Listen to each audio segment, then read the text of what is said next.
Section 1. You will hear two colleagues, Marcus and Ella, discussing a work project.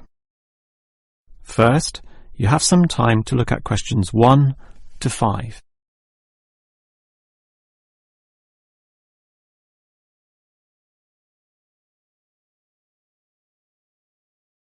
You will see that there is an example that has been done for you. On this occasion only, the conversation relating to this will be played first. Okay, Ella, as you know, the deadline for this project is the end of the month, so we'd better plan it well. Yes, I've already been thinking along those lines, and I've decided we should divide this project into 3 phases. The pre-phase, then phase 1, and then phase 2, with strict deadlines involved for each one. The woman uses the term pre-phase, so pre-phase has been written in the space. Now we shall begin. You should answer the questions as you listen, because you will not hear the recording a second time. Now listen carefully and answer questions 1 to 5. Okay, Ella, as you know, the deadline for this project is the end of the month, so we'd better plan it well. Yes, I've already been thinking along those lines, and I've decided we should divide this project into 3 phases. The pre-phase, then phase 1, and then phase 2, with strict deadlines involved for each one. Given that we have to finish this quickly, that sounds good. Tell me more. The pre-phase is the simplest. We just need to allocate a space or a place to do our planning, and this space will need to be quite big. Sure, and we have to decide on the equipment needed as well. Remember the last project when we didn't have enough projectors to present our ideas? We lost lots of time there. Yes, that was a bad start. That's why, after the pre-phase is finished, I've allocated a mere 3 days for phase 1. That will involve drawing the plans. We'll need Jenna to help us. And Marco. Yes, but not Susan. Susan is just far too busy to participate, as much as I'd like her in the team. Let's just take Fred instead. He'll do. Sure, Fred's not as experienced as Greg, but I agree he'll do fine for this job. Then it's straight into phase 2. Collecting, collating, analysing and preparing the final report. Can we do that in 5 days? I think that's optimistic, which is why I scheduled 6. That's almost a week. Do we have that much time? We do, and with the right people, 6 days should see the job done. Who are the people for this phase? Arthur and Rob, right? No, Arthur's got other things to do, and Rob's on leave, so Mike alone will be the main man on this part. He's done it before, so it should be fine. But he may need some help with the smaller tasks, someone who is good with detail and procedures. Peter's not free at the moment, so I can arrange Leo to chip in some time and advice. Leo's very useful, particularly under pressure. And that's everything sorted. Well done, Ella. This report should certainly be ready in time. Before you hear the rest of the conversation, you have some time to look at questions 6 to 10.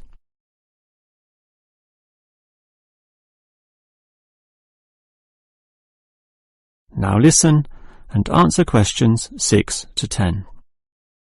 Okay, Ella, you've done a good job with the basic time frame of this project, but what about specifics? What sort of specifics? Well, things like information gathering. Are we going to use questionnaires like we did last time? I was thinking of using the internet to ask people to give their views, but you often get such silly responses when you do that. I'm of the view that the best way to find out things is to ask people directly, so that's what we'll do. Okay, but that will take longer. We'll probably even have to do some of the work at home. No, I don't think so, as long as we stay back at work for some after-hours meetings. Well, that's better than coming in early. No one functions well in the morning. Also, the final report will need at least 2 appendices. Not only that, we'll have to attach a small booklet to the end, containing printouts of the relevant parts from all the foreign websites we accessed. That will take even more time. Are you sure we can meet this deadline? Yep, I've worked it all out, and I'm confident we can do it. Phase 1 should be finished by the 5th, leaving Phase 2 to begin about the 8th or 9th. Now, there's a public holiday on the 10th, meaning that everything should be able to be submitted on the 15th. And after that, we can relax and celebrate on the 25th when the design division gives us approval to go ahead. Ha! You're assuming that the design division will approve this, and that's not guaranteed at all. Oh, come on, Marcus, be positive. You know this should be approved. In fact, I'm even planning the celebration when this is all over. Oh yeah? What's on the agenda then? Well, we definitely don't want to party in the office, do we? We want to get away from this place, and we're all too busy with our own lives and families to find a mutual time free for a dinner party. So I thought we'd just buy some nice expensive gifts for everyone who participated. We can just give these to the people here in the office. That sounds fine to me, but make sure they're not too expensive. The budget department will never approve the cost. Don't worry, I know how much I can get away with. All right, I'll leave that with you. That is the end of section 1. You now have half a minute to check your answers.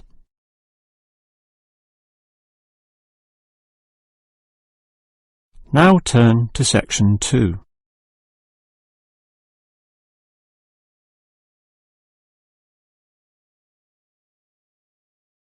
Section 2. You will hear a maintenance worker talking to a university officer about some recent storm damage to the main building. First, you have some time to look at questions 11 to 15.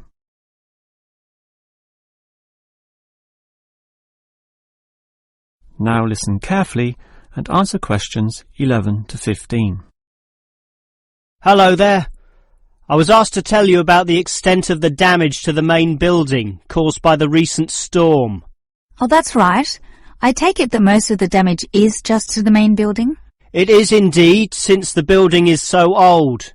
However, luckily the damage is minor and all of it can be fixed in one day, given that we have 5 people in our team. What will you be doing first? I understand you start at 8 in the morning. That's right, and we were going to remove the fallen tree, but we've been told there are exams that morning, and I'm sure the sound of those saws and other heavy equipment will disturb all the students. So instead we'll fix that leaky roof. That's a 4-hour job, since it involves substantial repair, not like fixing broken windows, which can be done quite quickly. So you'll fix the broken window after that, from midday? We could do that, but since we'll be working in the ceiling, it's more logical to get rid of those birds' nests there. It's a small job, but will require crawling inside the ceiling cavity, which is not an easy exercise, so that will take about an hour. But this is good, since by that time the exams should be over, and we can address that tree which has been blown over.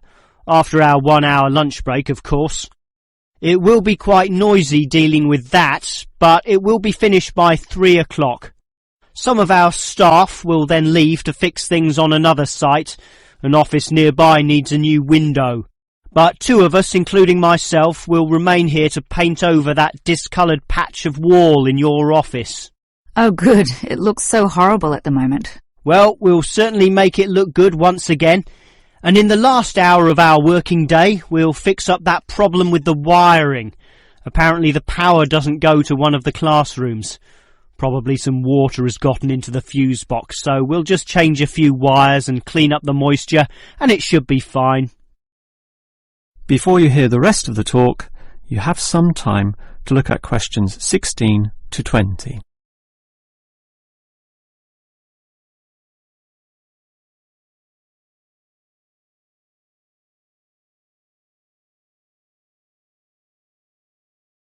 Now listen and answer questions 16 to 20.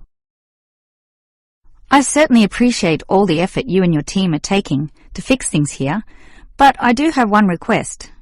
And what is that? You said you're going to paint the back wall in my office. Will it be the same colour as before? Yes, we'll make it a nice white colour. Well, that's the point. I'd prefer it to be yellow to match the furniture. The furniture is orange, actually, but I think yellow is a nice match. Can you do that? We can certainly do that. Yellow it is. Certainly a prettier colour than just plain white, or the blue in my kitchen at home for that matter. And we can leave the paint can with you in case you need to do some touch-ups or if the stain reappears. I'll just leave it in the garden shed, the one next to the main classroom. And incidentally, about those birds in the ceiling, I was just investigating and I heard the chirping of little baby birds in there. So there must be some young ones in a nest. I just thought you'd like to know that we can give them to a wildlife reserve. There's one in the next suburb, so that should not be too much trouble. Or you could give them to one of our teachers. I have a colleague who can raise them. I would say the wildlife reserve is a better option, since the people there are used to dealing with animals. And as for that fallen tree, we'll cut it up into small pieces, and that can be firewood in my house, so that won't be wasted either, although the smoke will cause some pollution. But I have a special licence for my fireplace, so no one can object to that. I've noticed also that the university has a garden bin for the smaller items, leaves and sticks and bark and so on, so we can dispose of material in that also. You do have some waste piles out the back, but a proper garden bin means that the material will be recycled, and that's better for the environment, so you can rest assured we will use that. That is the end of section 2. You now have half a minute to check your answers.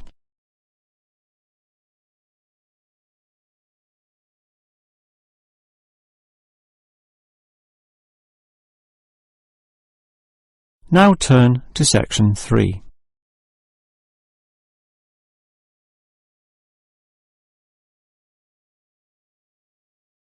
Section 3. You will hear 3 students, Steve, David and Susan, discussing the different courses they attend. First, you have some time to look at questions 21 to 26.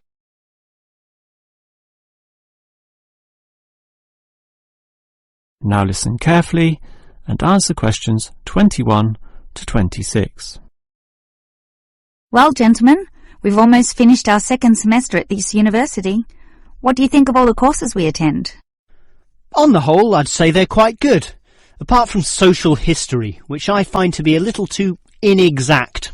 Yes, the lecturer's style is also very, very dull. I certainly agree with you there, although I would say that the textbook is more interesting. Welfare State. The subtitle says, An Examination of Social Development in the 20th Century. Yes, Welfare State is a good book, but look how many pages it has. 458! I agree. It's just too long to be easily read. Far too long, although it's certainly well written in parts. Yes, and if you compare it to the textbook for cultural studies, what's it called? Inner Views, I think. No, that's the book for media studies, and we finished that subject last semester. The book you're thinking of is In Perspective. Oh, sorry, you're right. In Perspective. And the subtitle says, A Comparison of Social Groups. Somewhat interesting, wouldn't you say?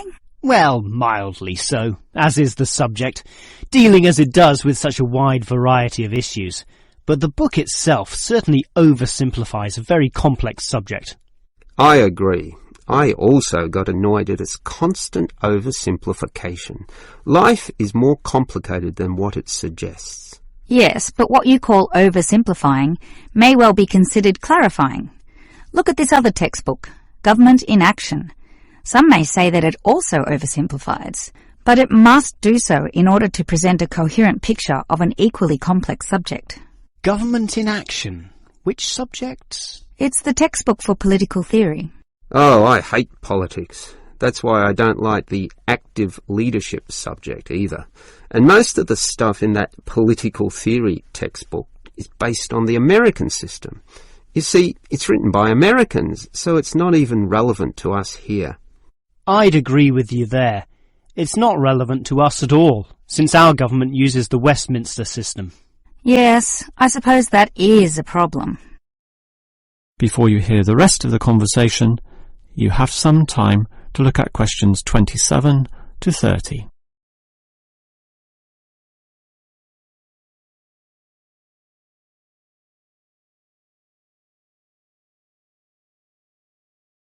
Now listen and answer questions 27 to 30.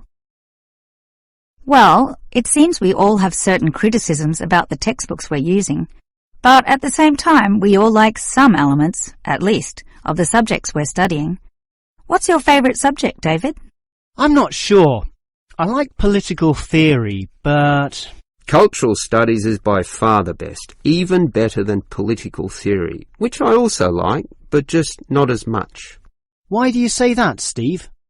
I was thinking perhaps social history is worth considering as best. Social history is good, but I made my choice because the subject is relevant to this modern society. But so is social history, and I like the historical element, which the other subjects lack. Even political theory examines history only briefly and in a very narrow way, so I'd say social history is the most rewarding for me. What about you, Susan? I think social history is certainly very good, but political theory is, in fact, the best, since basically every human system boils down to politics. So, despite a certain irrelevancy in the details, the basic message remains as relevant as ever. Oh, Susan, you can't be serious. Let's ask Olive again. She's over there. Olive! Which subject do you think is the best? Ah, a difficult question. I'm very interested in culture, so cultural studies is certainly my cup of tea. But I'm politically active also, and hope to pursue this as a career. So political theory would be the one I'd pick. I don't believe it. Even with that irrelevant textbook? Don't listen to him, Olive. You have a right to your own opinion. That is the end of section 3. You now have half a minute to check your answers.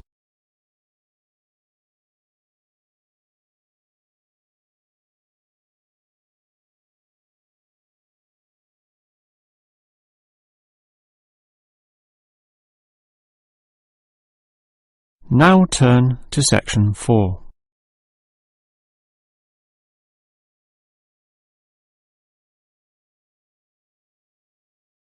Section 4. You will hear a lecturer talking about the movement of population towards cities. First, you have some time to look at questions 31 and 32.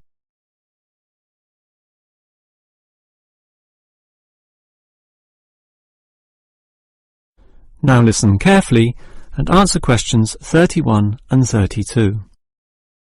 If you consider the farms of old, the type your father or grandfather grew up on, they were small and labour-intensive, requiring lots of workers.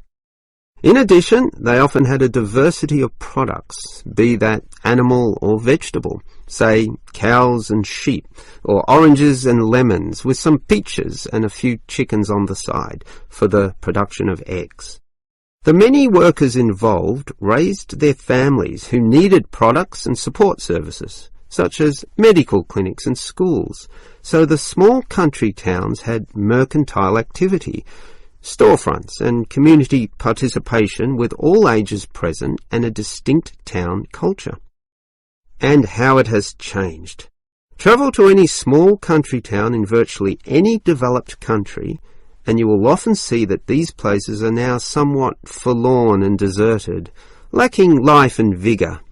Many of the residents have long since moved towards the big cities, so the country areas have become depopulated and their downtowns empty. This phenomenon is so predictable and widespread that it even has a name, rural flight or rural exodus, and it has produced some fairly predictable problems. Before you hear the next part of the lecture, you have some time to look at questions 33 to 35.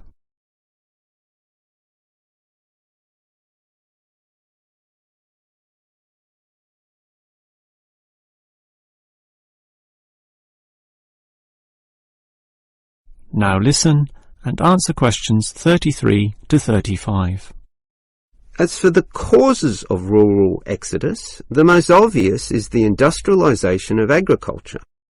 This comes in two aspects, one of them being monocultural farming practices. What this means is that it is now more efficient to have one product and focus on its needs almost exclusively.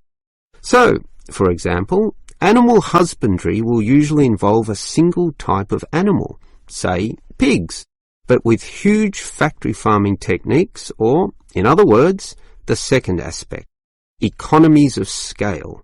This means instead of 200 pigs, there'll be 2,000, tightly fitted into small pens or cages with high-density waste disposal and automatic feeding systems.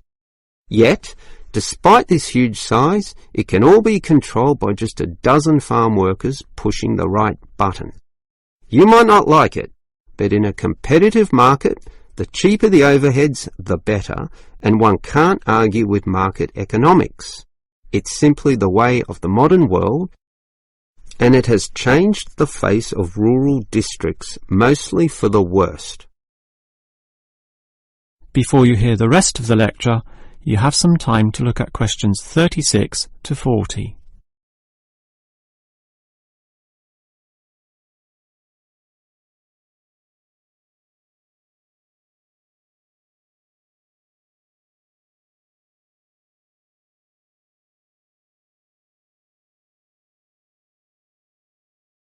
Now listen and answer questions 36 to 40. We can talk at length about the problem of rural exodus, but what about solutions? Well, there is certainly some cause for hope, since many are now feeling the negatives of increasing urbanisation, negatives which the countryside generally does not have. Thus, tourism, for example, is certainly one avenue of revenue and revitalisation. The most important consideration here is that the local residents themselves participate in developing such initiatives and deciding what happens, since outsiders, be they state government or city-based planners, do not fully understand the local settings, the possibilities which may be on offer, or the town culture, since even small rural areas can be highly distinctive from neighbouring ones. For example, the Daylesford area has developed a tourist industry based on the natural springs there, putting forward the angle that this water is relaxing and revitalising for the health. There has been the development of spas, saunas and small-scale accommodation within its picturesque hillsides. And another solution is to utilise the predominant local product. This takes advantage of the fact that many city people are developing a dislike for factory-produced and packaged foodstuffs. They are becoming interested in products that can be sold directly to them at a cheaper price while preserving all the freshness from the tree or animal. It is important here that the country area is not only characterised by a specific product, but markets this idea well. For example, many areas of country Victoria have developed widespread grape growing and winemaking facilities and encourage wine tasting tourism, now a thriving industry with an international patronage. Similarly, Harcourt is famous for apples, Shepparton for mature cheeses, and Mildura for its citrus products. Such strategies, done well, give hope that rural areas can revitalise somewhat and once again be lively and interesting places to live in. That is the end of section 4. You now have half a minute to check your answers.